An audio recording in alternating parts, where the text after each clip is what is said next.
Welcome everybody to another TWSN video, wherever you're watching this, YouTube, Twitter, Instagram. Thank you for tuning in. In this one, we're going to be discussing UFC 259, or as I like to call it, the greatest, the most stacked card in UFC history. I'm very excited. 3 title fights. We're going to break down all 3 of them. I'm going to give you my predictions in this video. But before I do, make sure to follow us on Twitter, follow us on Instagram, subscribe to our YouTube. Also follow me. I am Jake Sirkus. You can follow me on Twitter at Jake Sirkus, on Instagram at Jake Sirkus. Tons of more content coming your way. Without further ado, let's get right into the breakdowns. Bantamweight Championship, Peorian versus Germain Sterling.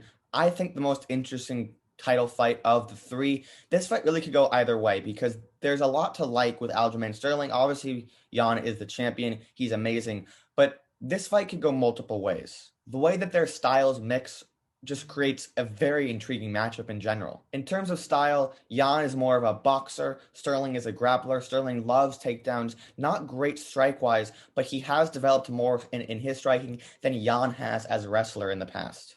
Since getting knocked out in 2017, Aljamain Sterling has won his last 12 rounds in the UFC. And you can make a serious argument that Aljamain Sterling has faced better competition over his last couple of fights than Jan has. If Aljamain Sterling's cardio is up like it was in the Munoz fight where he attempted 139 significant strikes in round 3, 350 plus significant strikes in the entire round. He proved that he can have the gas in the tank.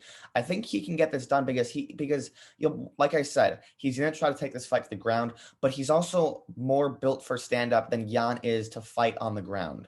Now, the Nunes fight was only 3 rounds. This fight will be 25 minutes, 5 rounds. So Jan has the advantage there, which is why I also think he could get it done. But I'm going to go with the underdog. He's not even an underdog. It's basically a pick 'em in terms of Vegas books. I'm going to pick Aljamain Sterling to become the new UFC bantamweight champion right here. Now, this could totally backfire. Jan could come out firing with those leg kicks like he did against Jose Aldo a couple of months ago at Fight Island. He could do that. He could knock him out.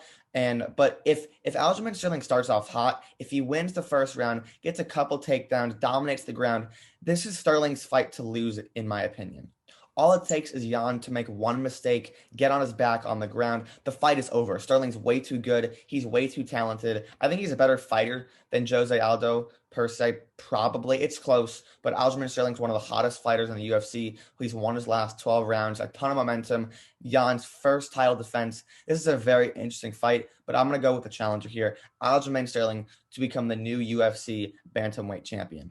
To the co-main event we go for the Women's Featherweight Championship.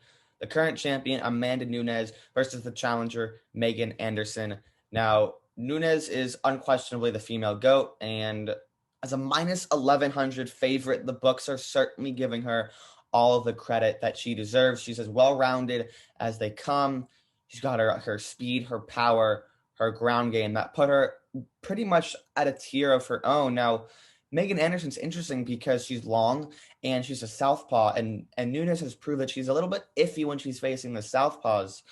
But other than that, Megan Anderson is not going to offer up any problems to Amanda Nunes in this one. Yes, anything can happen, but beyond something out of this stratosphere, this is Nunes' fight to lose, and specifically, she can win this fight in multiple ways. She can win it if she wants to strike. She'll be much more dangerous in that regard. If she wants to grapple, the night could end very quickly for Megan Anderson. I know Malik did say that Anderson's gonna knock her out. I don't think it's gonna happen. Nunes can win this fight any way she wants to. I think she's gonna try to win it, to take it to the mat and win that way, which is why I'm gonna say she's gonna submit her in the 3rd round. So Nunes either by submission in the 3rd, or I think she knocks her out in the 2nd. Just she's gonna finish Megan Anderson. She's gonna do it in a dominating way. She's a way better fighter. She's a champion. She's the best of all time, and she's gonna retain her featherweight championship at UFC 259. It is main event time. UFC light heavyweight championship. Jan Blachowicz, Israel Adesanya. This is gonna be awesome. Izzy moving weight class, of course, to 205. Let's talk about how we got there first. Blachowicz beat Dominic Reyes for the championship belt a couple of pay-per-views ago. Izzy retained his UFC middleweight championship against Paulo Costa, and then nobody wanted to fight him. Robert Whittaker won a number 1 contenders fight a couple of either the same pay-per-view or the pay-per-view after Izzy beat Costa. and declined a rematch with Izzy. So he didn't want to fight him. No one in the UFC middleweight division wanted to fight Israel Adesanya. He's too good. They saw what he did to Paulo Costa, who was the clear number one contender in that division.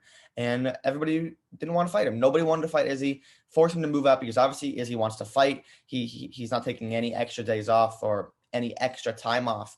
He quick turnaround, fighting about 5 months after his last fight. I think it was in October. So about 5 months after fighting Paulo Costa. So that's how we're here. 205, Izzy's moving up. They're fighting for the light heavyweight championship at 205. And this is going to be a battle. I'm going to roll with Izzy here. I'm going to roll with my guy. I think he's the number 2 or number 3 best pound-for-pound fighter in the world. I'm just going to take the better fighter. Now, Jan has the knockout power, so did Paulo Costa, and we saw what Izzy did. He picked him apart for about 10 minutes, or less than 10 minutes, and then knocked him out. Now, I don't think that's what's going to happen to Jan Blachowicz. Jan Blachowicz is a more polished fighter, especially moving up a weight class. It might be hard at first for Izzy, but I think he's going to inevitably get it done. I think this is going to be a dominating fight for Izzy. He's going to pick him apart for 25 minutes. He's going to clearly show how he's the more technically sound boxer, how he's just more technically sound, more talented. Now, Blachowicz could knock him out. I'm not doubting that. That could very easily happen. The way Izzy looks, he might look weird at 205, but as long as Izzy looks okay, moving up 15 pounds, 20 pounds, I'm going to roll with Izzy. I'm going to roll with a better fighter. I think Izzy also could knock him out. We saw this last time against Blachowicz. Everyone thought, okay, Izzy's the better fighter. He's probably going to win, but he's going to win by decision. And no, Izzy dominated him so bad that he ended up knocking him out. I don't think that's what's going to happen. I wouldn't be surprised if it did happen. But I'm going to roll with Israel Adesanya to win this fight by decision after 25 minutes of picking Jan Blachowicz apart. Now, Jan's great. He stole this belt from Dominic Reyes. This was Dominic Reyes' belt to lose a couple pay-per-views ago after his controversial loss to John Jones, and they vacated the belt because Jones is pretty much done in that division, and they vacated it. Jan beat Dominic out of nowhere to take the belt. This is his first title defense facing a guy who's moving up a division to try to become a double champion. So I'm rolling with Izzy. I'm not understanding Jan. He's amazing. I love Jan Blachowicz, but this is Izzy's fight to lose. He's the Vegas favorite, I think minus 250 or minus 275. I'm rolling with Israel Adesanya to become the new UFC light heavyweight champion and to hold both belts simultaneously. Well, there you have it. Those are my predictions for the 3 big fights, the co-main events, and also the Jan versus Sterling fight. 2 Jans fighting in this during UFC 259 at the Apex Arena on Saturday. Thank you all for watching. Follow me on Twitter at Jake Sirkus. Follow me on Instagram at Jake Sirkus. That's Sirkus. Follow us at TWSN on Instagram. Subscribe to our YouTube and follow us on Twitter. Thank you all for watching. Have a good one.